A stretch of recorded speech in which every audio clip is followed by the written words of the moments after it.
What I'm about to tell you is extremely important.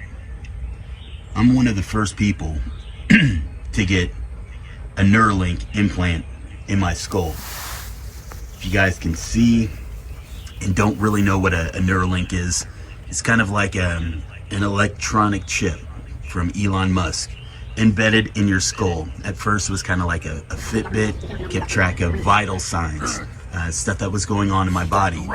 Eventually it's gotten to a point where I can move a mouse without even touching a computer. I can connect, I can download, I can transfer information. I'm not the only person how we can communicate. This is what's going to happen for the rest of the world. Eventually, this technology will be, maybe not in you, your kids, your grandkids. This is what's coming next. Welcome to the year 2025. All right, shalom, shalom. First and foremost, we're going to give all praises, honor, and glory to Yahweh, Bashem, Yahushai, Bashem, Makakwadash.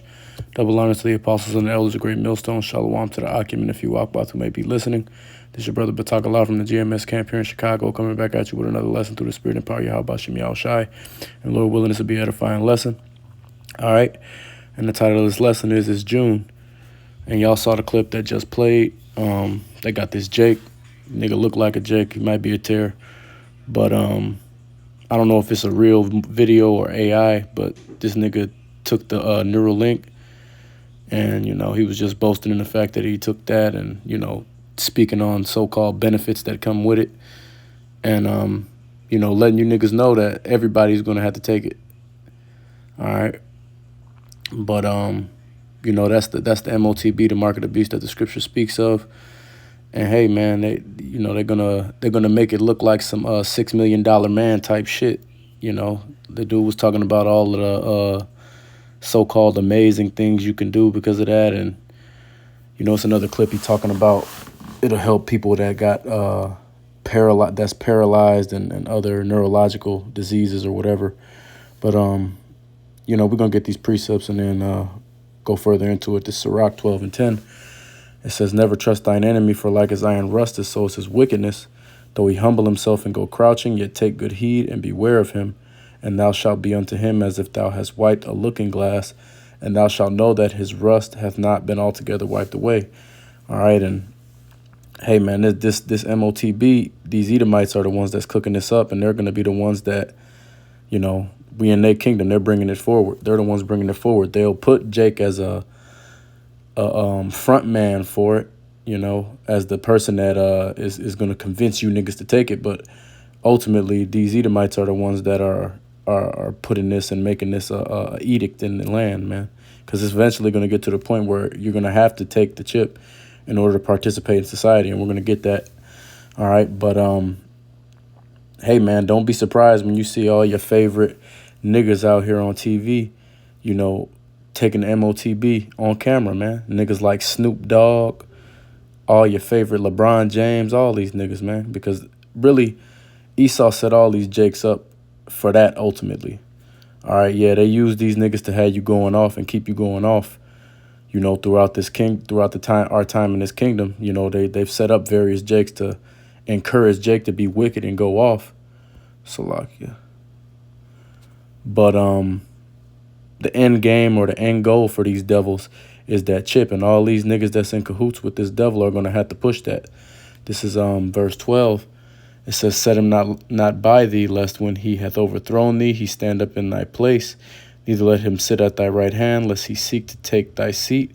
And thou at the last remember my words and be pricked therewith. And that's what happened in the Dark Ages. You know, Jake started trying to so-called civilize these Edomites, take them out of the woods and shit. And, you know, they ended up using these Edomites for various reasons, but bringing them close in close proximity, Salakia, to Jake, and it ended up, you know, being catastrophic. And them niggas was wicked back then anyway, so it was really the Lord's judgment. But nonetheless, you know, we're not supposed to be mingling with this devil like that, man. You do what you got to do as far as work is concerned. And, you know, if Jake like dealing with the white woman, that's cool too. But as far as like, being rubbing elbows with these Edomites, especially the males. We're not here to do that, man. You know, you do what you got to do for your job and your necessities. But outside of that, you shouldn't be trying to be near these devils, because they'll destroy you, man. These are our enemies. This is verse 13. It says, who will pity a charmer that is bitten with a serpent, or any such as come nigh wild beasts? All right, so you want to go near this devil or trust this devil or be involved with this devil in any way, you know, when it doesn't work out in the end for you, nobody's going to feel bad. Yahweh Shem Yahweh Shai are not going to feel bad for you, all right?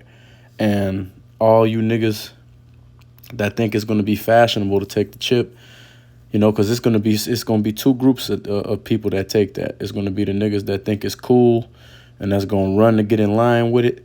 Then it's going to be the people who think they're going to hold out, but, you know, the starvation and all the other calamities are going to overtake their spirit, and they're going to fold and take the chip because they want to eat and be comfortable again, all right? Because the Lord is not going to be protecting them. Now, you know, that's why we're doing this work now, because the scriptures say that the Lord's servants are going to eat in those days. But, you know, we're putting on now so that we can, Lord willing, be counted among the number of those men that are going to be protected in that time and taken care of. Because if you don't have Yahweh Shem Yahweh Shai, once this all this stuff starts really, you know, picking up speed, and this already is, but once it really starts becoming mandatory and all these mandates start coming out, you're gonna deal and take that chip, man. The Lord is the only thing that will protect you from doing that. All right. This is Revelation 13 and 16. It says, and he causeth all, both small and great, rich and poor, free and bond, to receive a mark in their right hand or in their foreheads, and that no man might buy or sell save he that had the mark or the name of the beast or the number of his name. All right. So, you know, this dude is on TikTok talking about controlling a computer with your brain and sharing data and listening to music and shit like that. But make no mistake, the true purpose of this MOTB is to turn you into a digital slave, where these devils control all your money. They control whether you can participate in society with that chip. All right. And if you don't have the chip, you're not going to be able to participate in anything. But the idea, because this shit ain't going to, you know, Esau will be able to chip these people that's supposed to get chipped, but he's not going to see his enterprise come to its fullness, because the Lord is going to come back, or Yahweh Shai is going to come back and destroy this kingdom before he can really get this shit off the ground like that. All right. But the idea is that you will be able to, you know, you'll take the chip it'll be like a social credit system like they got in China. Anytime you break the law, they'll just turn your money off. They'll restrict how far you can go. They'll restrict if you can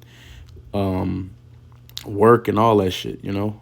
They can just turn the chip off or block the chip from certain things, and you won't be able to do things in society, all right? And then once again, like I said, if you don't take the chip, you'll just be cut out completely and, you know, left to starve, basically. All right. But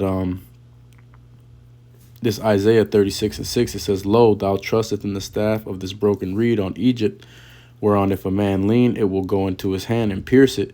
So is Pharaoh, king of Egypt, to all that trust in him. All right. And, you know, Babylon the Great, which is America, you know, that's where America is referred to in the scriptures, the daughter of Babylon.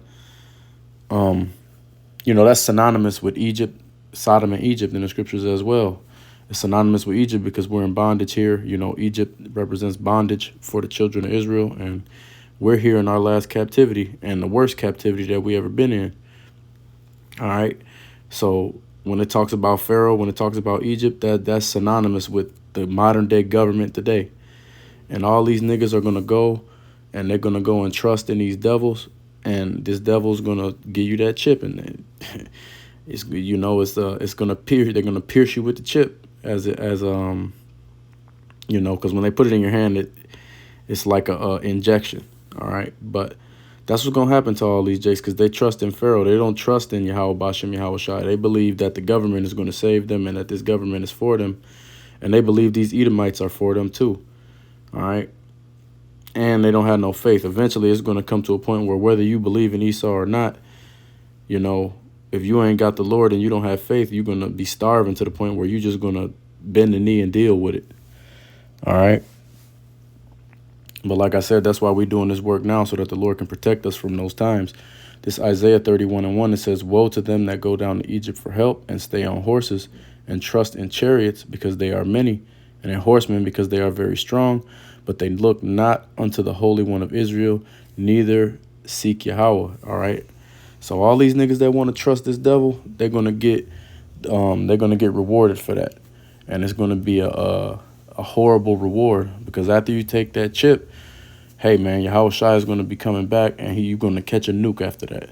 All right. Everybody that got the chip is gonna get cooked down here. All right. You taking that chip automatically revokes your chances at salvation. Okay. And these niggas are going to deal with that shit. They're going to take the chip because, like I said, they trust in this devil. They don't have no faith or no belief in Yahweh Bashem Yahweh Shai. And you can tell that by their works, man.